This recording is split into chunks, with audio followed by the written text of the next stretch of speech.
Hi, welcome to a video on how to solve a system of inequalities by graphing on the TI Inspire.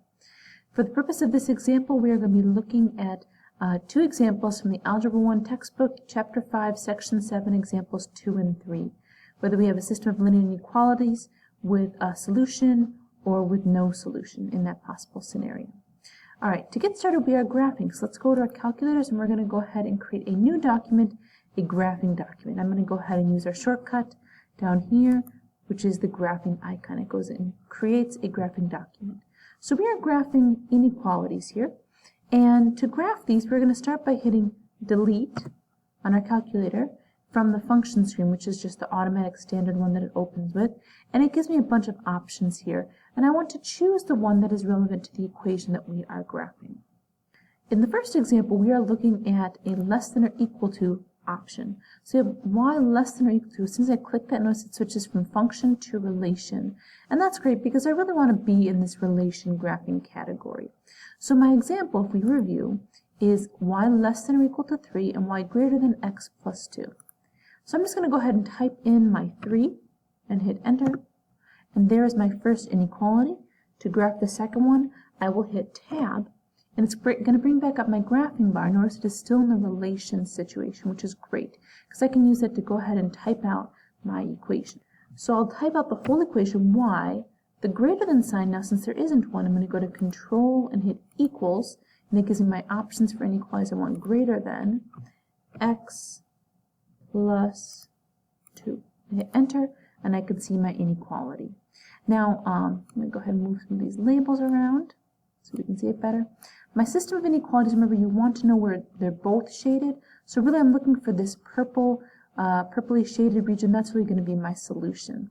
Now if I want to get specific points to graph them on paper, reminder, you can't use the table of values here, but you can use graph trace. So I'll go to menu, graph trace, option 5, and it lets me see some different values. Now if I go left and right with my left and right arrow, notice it moves along the line, gives me different values there.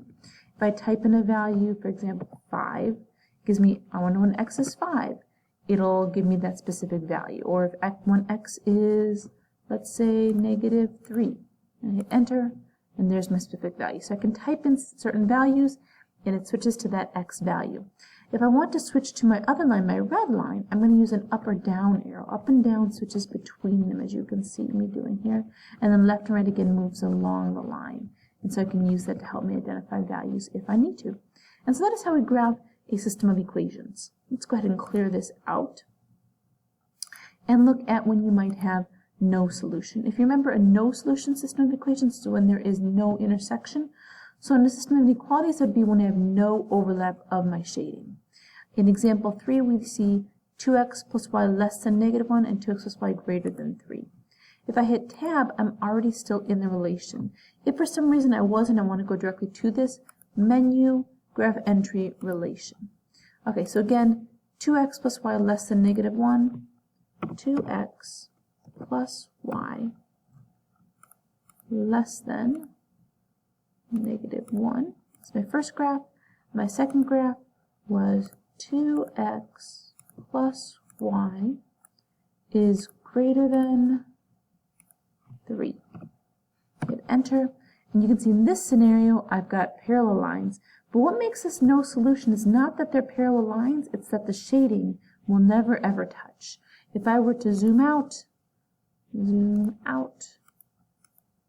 even though, you know, I'm zooming out a lot, and there's still these parallel lines, the shading still never touches. It will never ever overlap, no matter how much I zoom out. It will never create a purple color, the red and the blue. And so that is how we graph systems of inequalities.